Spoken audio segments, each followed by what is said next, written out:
माननीय सभापति जी, पश्चिम एशिया में चल रहे युद्ध और उससे बनी परिस्थितियों से हम सभी परिचित हैं।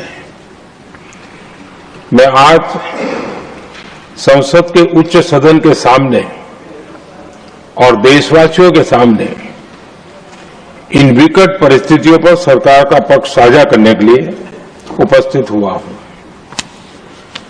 पश्चिम एशिया में चल रहे इस युद्ध को 3 सप्ताह से अधिक का समय हो चुका है।